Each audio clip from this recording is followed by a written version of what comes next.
Welcome to the Real Estate Syndication Show. Whether you are a seasoned investor or building a new real estate business, this is the show for you. Whitney Sewell talks to top experts in the business. Our goal is to help you master real estate syndication. And now your host, Whitney Sewell.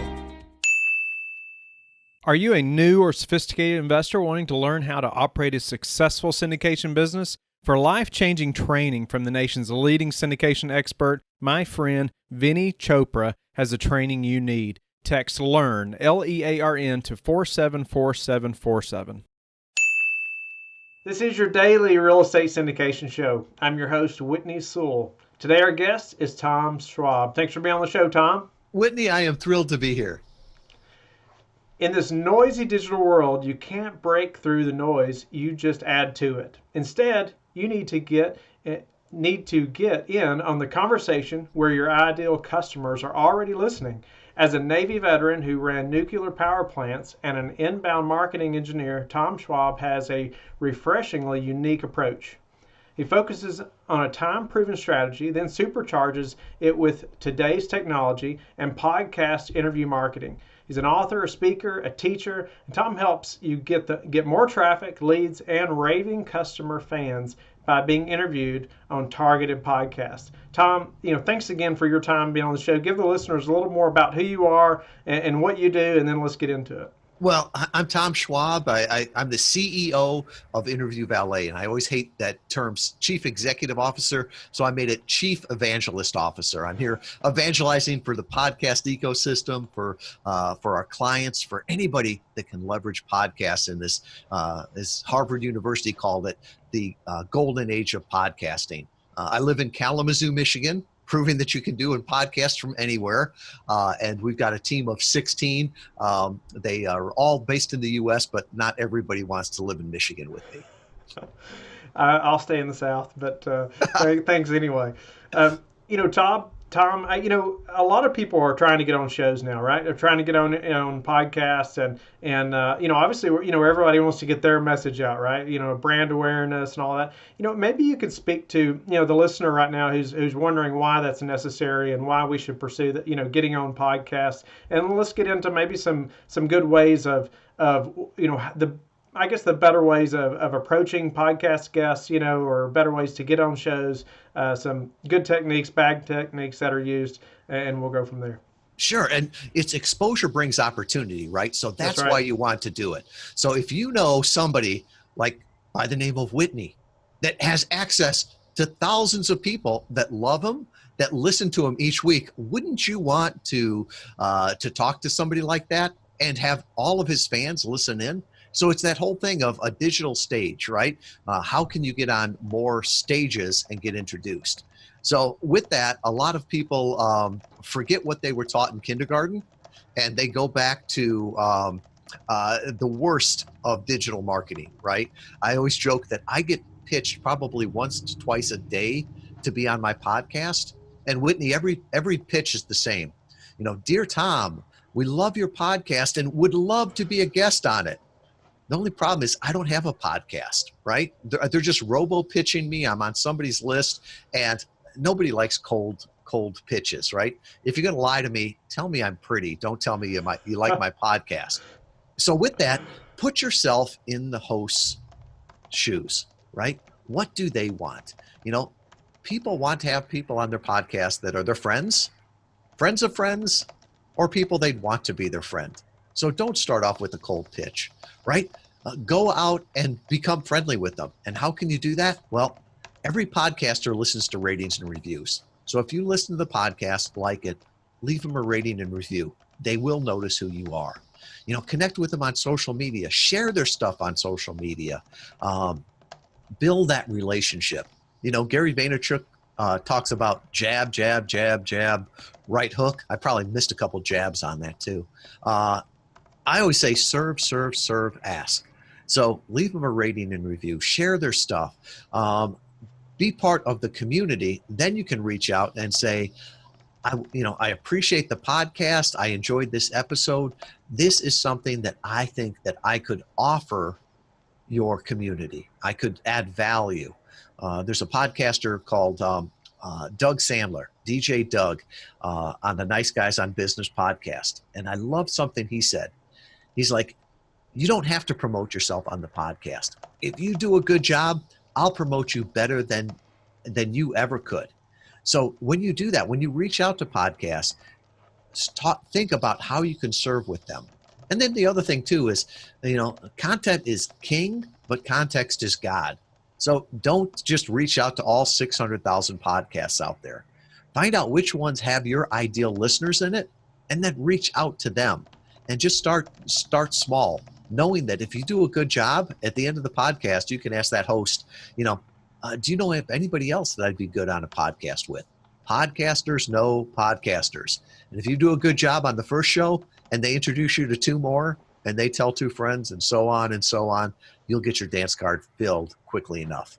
That's some great advice, and I can relate to that as well. Obviously, you get numerous requests for people being on the show, some good, some not so good. But I really liked, you said start by leaving a rating and review.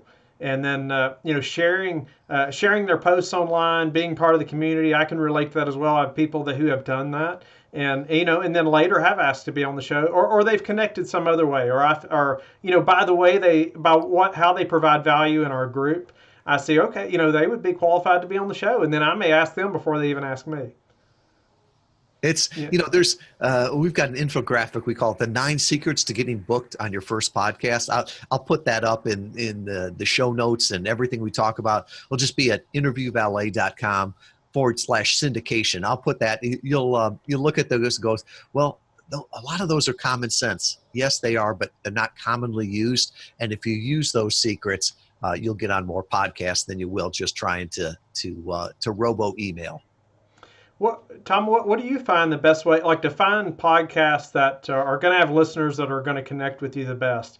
What's the best way to find them? Yeah, and our algorithm really looks at 4 things. And a lot of people will just stop at the podcast, right? So the first thing we look at is the podcast itself. So do they have the right type of listener? It could be a great podcast, but if it doesn't relate to what you're talking about, it'll never mesh there. So we'll look at things like ratings and reviews. We'll look at how many episodes they have. One of the sad facts is that most podcasts die within the first 10 episodes. So you may not want to be episode number 4 when they stop paying the Libsyn bill at number 5, the hosting bill. So make sure that you look at one that's a little bit more established with that. The other thing we look at is the website. Remember that every time you're on a podcast interview, they're going to link back to your website. So you look at how powerful that link is. We've got some clients that do it just for the backlink.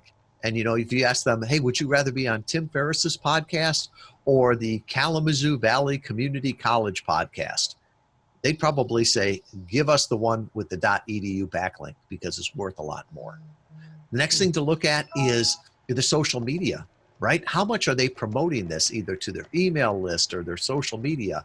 We've got some clients that say, hey, I'm trying to build my Instagram following. Well, we'll find them podcasts that have a bigger Instagram following.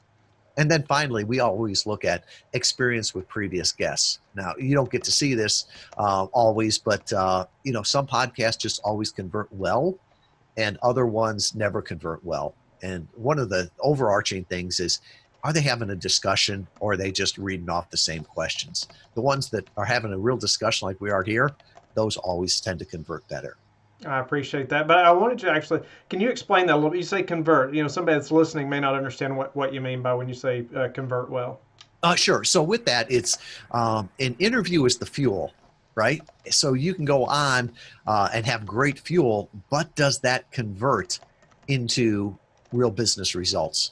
So if you're just going on a podcast for an ego thing, well, that's a hobby. But are you actually turning it into visitors to your website? Are you turning it into leads? Are you turning it into paying customers? And our studies have shown that podcast interviews convert 25 times better than blogs. And really, it's, if somebody listens to you on a podcast, they get to know you. And one of the things that, pulling behind the curtain, one of the things that we find that works best to convert people from being a passive listener to an active visitor to your site to an engaged lead is giving them different ways to say yes. So for example, the 9 secrets to get booked on your first podcast, that's a small yes. I mean, that's a reason to go back to the website. Another one that I always use is, I wrote a book, Podcast Guest Profits, How to Build Your Business with the Targeted Interview Strategy. You can buy it on Amazon. It sells well on Amazon, but I give more of those away. And so on every podcast interview, I say, if you want a free download of the copy, just go back once again to that welcome page, interviewvalet.com/syndication, and everything, we talk about, and the free download for the book is there too. So trying to think, how can you move people from just being a passive listener to an active visitor and ultimately an engaged lead? Yeah, that's the whole reason, right? Is to engage with them. Yeah, and provide value. So, help us to be better prepared when we're, okay, now we've met that host, we've got a time slot scheduled. What's the best way for us to be as prepared as possible for that interview? Oh yeah, you definitely want to listen to a few of the podcasts, right? To give the sense of what is it? Is this an NPR style podcast? Is it a comedy podcast? Whitney, is that a she or a he? That would be an important thing to know before you go on the podcast. But yet, I have seen people that mess up the podcaster's name or who they're talking to. And you don't want to do that. There's nothing like walking on stage in Cleveland and saying, "Hello, Columbus." Nothing will ruin your credibility more than that. So make sure that you prepare for that. Another thing that we give all of our clients, and I share this also, there's a checklist. Checklists are written in blood. Make sure there's somebody else's blood, right? Learn from other people's mistakes. So go through that, and little things like, and the checklist is turning off your phone. It sounds stupid, but I can't tell you how many podcast interviews I listen to, and all of a sudden you hear their phone going off in the background. Or this checklist that we give everybody, and I'll put that on the same page there. Turning off your Dropbox syncing. I learned that. I was on a podcast interview one time, and somebody sent me a video that I'd been waiting for. I was so happy to get it, but not during a podcast interview. The video started to download, and my bandwidth went bad, and the audio went bad on it too. So little things like that, just learn from other people's. And I'll put that checklist on that same page of interviewvalet.com/syndication. Wow, that's some great help there. In that page you're talking about. I hope listeners will go to that. Tom, when I always wonder too, I'd like your opinion about this. When a host asks, tell us a little about your story, tell us who you are. How much of that do you want to hear then? How much should we be prepared to tell about ourselves to, get people engaged in us? But however, they can't take half the show talking about themselves, right? It's that question of, how long should a rope be? Just as long as you need, and no longer than that. And that's one of the things when we work with our clients, they've got like this bio, for the host to read. And this thing is like 1,000 words. It's really neat that, that I live in Lawton, Michigan, on 6.5 acres, and we have 2 miniature donkeys called Frodo and Sam, right? But does that have anything to do with what we're talking about? Does it add value? So the question I always ask is, does this add value? Is this on the topic of there?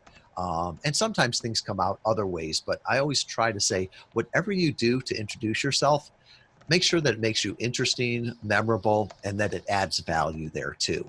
And one of the things we have to work with our clients sometimes with is coaching them, right? So we've worked with some people that have been on national television. And on national television, you've got 2 to 3 minutes for your entire segment. So they're used to answering questions in like 30-second sound bites. And it's like, no, this is a podcast. You need to stretch it out a little bit longer than that. But then there's other people that are used to doing keynote speeches where they hand them the microphone and they talk for an hour. And it's like, no, you've got to shorten that up a little bit because this is a discussion between you and the podcast host. So one of the things I love is, having the video on, because sometimes you can see the host's reaction. Even if they don't use the video, to be able to see them if they're trying to get a word in, or if they're just starting to glaze over too. Is it time to be quiet and wait for the next question? No, that's important tip right there. That's hard. And it's hard even as a host sometimes to I guess cut them off at the proper time, right? So it's a smooth transaction, into the next question. But I was pleased to have you on, Tom, and I hope the listeners are paying attention because Tom's an expert at getting people on the right shows and getting you interviewed. And it's important that as in the syndication business that we're connecting with lots of people, right? We're meeting investors and we're talking to lots of people in this business, and so people know who you are, and you let more people know about what you're doing. You got to have some kind of either thought leadership platform or your own. And I know a lot of guys who are, instead of having their own podcast, they go and just try to be interviewed as many times, as they can on other shows. And that works too. So, but in that, in the meat of the show, I'd like your opinion, Tom, as far as the questions that are asked, or maybe even like, some shows have fire rounds and, whatever, they have all kinds of different names, right? But, what's your opinion about just, standard questions, or should we have a few standard questions or a fire round, or, is that something that listeners are, by and large, they look forward to that fire round, or no, I don't want to hear that again? I think it's got to have a theme. It's got to have a structure to it. If I watched 60 Minutes every Sunday night and it was different every Sunday, it'd be confusing. But every guest there doesn't get asked the same questions. And I always say the best podcasts are like sitting down at a Denny's and listening to the two people behind you. And, it'd be rude to turn around and watch them, or it'd be rude to get in a conversation. But you just want to listen to it. It's interesting. And I think those are ones that aren't scripted questions, right? It's a follow-up. It's a dialogue between people. Now, there could be a fun question that you ask everybody. That's great. But I've always struggled with some of those podcasts that ask the same 5 or 6 questions. I've been on over 1,200 podcast interviews now, and there are some where I think no matter what I answered this question with, they would say, great, and just go on to the next one. If they asked my favorite book and I answered with my favorite dessert, they would say, great, and just go on to the next one. I scratch my head sometimes going, did they even listen? That's funny. And I agree. So I've had a couple of guests, we've done over 200 shows now. And I've had just a couple who have said like, nope, I really want these questions asked, like, just like this. And I find those shows are so clunky, right? It's so, they don't want me to ask any question outside of those questions, and probably shouldn't have even agreed to do the show, but anyway, you're first getting started. You want as many guests as possible, right? But I agree. I like having just the conversation because it allows me to think of the questions at the time, when you're talking, that possibly the listeners are having as well. Yeah, it's supposed to be a conversation, not a deposition. Yeah. And I know I've kind of gone back and forth from the, being on the show to being the host and just your take on it. But as far as, getting on more shows, what else, how can you help us as far as being either prepared or being on more shows so we can, promote our brand better? Yeah, and I don't think it's an either or, right? It's not, should I be a podcast host or should I be a podcast guest? I think there's benefit to doing both of those, right? I've just taken the guest route because I find it a whole lot easier, right? Anybody that says doing a podcast is easy has either never done it or never done it well. Whitney just makes it look easy. So with that, I would just say, our biggest problem, every one of us, is exposure, right? We're obscure. There's thousands of people, millions of people that we could help with our current product or service. The only problem is they don't know we exist. We're obscure to them. So what can you do to get in front of them? And so maybe that means, going and speaking at the local Rotary. Maybe it means getting more stages. Maybe it means starting your own podcast. For me, the easiest way has always been speaking, right? If you ask me to write a blog, it's a homework assignment. I'll find other things to do before that, but I like speaking with people. So to get on these digital stages and podcasts works really well for me. And also from an introvert standpoint, there's a lot of people that say, I don't want to get up in front of lots of people and talk. Well, It's easy.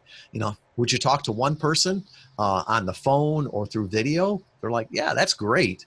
Well, okay, you can talk to that one person and be able to heard by thousands and tens of thousands of people throughout time.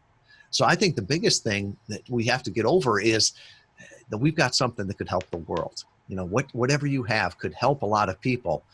They just don't know it exists. So it's never been easier today to get that out. Write a blog, do a video, do a podcast, be a guest on a podcast, but do something to help people out there because what you do can definitely help people. So what's been the hardest part of podcasting for you, or just, your business model, exactly, getting people on shows? What's the hardest part of being interviewed? To me, it's the preparation and the setup, and not even that, of even finding the right podcasts, right? Because there's over 600,000 podcasts. Getting on a show is not a problem. Getting on the right show that makes a difference, and then actually turning that interview into business results, I think that's the magic, and that's the hard part. Because when people say, wow, you've been on 1,200 podcasts, I'm a little embarrassed on that, right? Because of those, probably 2/3 of them, I got to talk with nice people, but it did nothing to move the needle. And as I look at it, our most valuable resource that all of us have is time, right? So make sure that whatever time you're investing serves a lot of people and serves you also. So to me, it's really that, and follow a system. It's been done before. You don't have to reinvent the wheel. You can go and figure out the same system that we use with that book. I share all of that in there. Or if you find out that say, hey, thanks for giving me the cookbook, but I would rather just eat at the restaurant. Well, we can help you there too. And that's what Interview Valet is. That's the done for you service where you're the guest and we take care of the rest. Nice. And how do you track those business results? Yeah, that's a great question. And one of the things that is really great is that when we talked about that, we call them welcome pages. So interviewvalet.com/syndication. I know if anybody hits that page, that they came from this, right? So we were able to attribute the leads. We can look at the traffic to that page so we know what it came from. Depending what marketing system you're using, you can tag all the leads that come in there so you know what leads came from where, which ones led to leads, which one led to customers, which were your biggest customers there. So it's a lot easier from that standpoint than other digital marketing. So it's that way. Some people will even ask, conversations they have, or investors or clients, hey, where did you first find out about us? And maybe they'll know the name of the podcast. Maybe they'll just know, I heard you on a podcast. Now it's funny. Sometimes people will come and I'll ask them, where did you find out about me on a podcast? And they'll mention a show that was done years ago. And I have to go, oh yeah, that was a great podcast. And I'm trying to remember, what did I talk about, 2 or 3 years ago? But for them, if they just heard it, it's fresh, it's evergreen content. And I'm thrilled if what I talked about brought them back to have a conversation.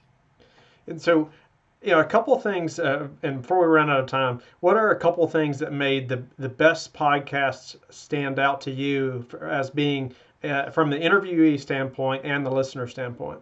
Sure. Being real and being raw. Move beyond your talking points. If it looks like you're reading off of a list, that doesn't resonate. The other thing I've come to realize is that we get to work with people, right? We get to choose our customers. I always go back, and one of the worst pieces of business advice I ever got was from my grandfather. And it's the only wrong thing that old Irishman ever told me.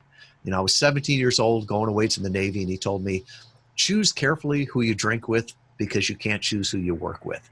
And for him, that was true, right? His customers, he owned a service station. If you lived within 10 miles of him, you were a customer.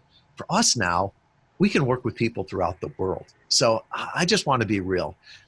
If people like me and resonate with me, that's great. I want to work with them, but doesn't mean I have to please everybody. I always say on podcasts, there's 3 types of people that hear me. The first group say, Tom is an idiot. I don't disagree with them, right? But I can tell you one thing, that we would not work well together. The other ones go, wow, what Tom has and talked about, that was interesting, but I'm not ready for that right now. That's fine. And then the third group is the ones that are like, wow, what he has to offer is great. Interview Valet works with people like me. They've got a system, they've got a process. I want to work with him. Those are the kind of clients that you want coming to you. At the end of the day, none of us need more leads, right? You can't eat a lead. We want more customers. We want clients. We want long-term relationships. And I really think that getting out there, getting on those digital stages and letting people get to know who you are, those are how you're going to attract the best customers. Nice. What's the number one thing that's contributed to your success? It can't be my good looks, right? I've got a face for podcasting. I think it's just having the courage to go out there and tell the story. We live in a world of abundance today. Abundant choices, abundant calories, abundant customers. You think about it. It used to be that we were fighting over these limited number of customers that could drive to our store. And now we could get investors and syndication from around the world. So from that standpoint, we just got to get out there and get known by them and figure out what works best for you. And for some of it with me was getting beyond just how many times I say or I'm not perfect. I'm not a polished speaker, but I'm real and this is who I am. So just getting beyond that for me was a big thing. I can relate to that a lot personally, for sure. I'm not a polished speaker by no means. Every listener knows that. However, we're getting better every day, and you have to start somewhere. So, go ahead. I probably should listen to more of my podcast interviews, but a lot of people will say, well, I don't like the way I sound. Well, you don't have to listen to all your interviews, right? My bride listens to most all of my interviews, and she only once gave me a hard criticism. She's like, could you stop calling them great grandchildren? They're wonderful grandchildren. When you call them great grandchildren, it makes us sound really, really old. And Tom, before we have to go, tell the listeners how you like to give back. Sure. And so if anything here resonated with you, if there's anything that I can do for you, just come back to that page, interviewvalet.com/syndication. If nothing else, you can see what a welcome page looks like. And everything that Whitney and I talked about will be there. It'll be that infographic, the 9 secrets to getting booked on your first podcast interview, the free download for the book Podcast Guest Profits, the checklist that we talked about, and then there'll all be my social media there. Do you want to get in touch with me, see how we could help you? I would love to talk with you. Great. Tom, you've provided such great value to the listeners. I know hopefully we've encouraged them to reach out to get interviewed and learn how to do that professionally and on the correct shows to get the most conversions, right? So Tom, thank you again for your time. I really appreciate you being on the show. I hope the listeners will connect with Tom. I hope you'll connect with me at LifeBridge Capital and also go to the Facebook group, and then we will talk to each of you tomorrow. Thank you for listening to the Real Estate Syndication Show, brought to you by LifeBridge Capital. LifeBridge Capital works with investors nationwide to invest in real estate, while also donating 50% of its profits to assist parents who are committing to adoption. LifeBridge Capital, making a difference, one investor and one child at a time. Connect online at www.lifebridgecapital.com for free material and videos to further your success.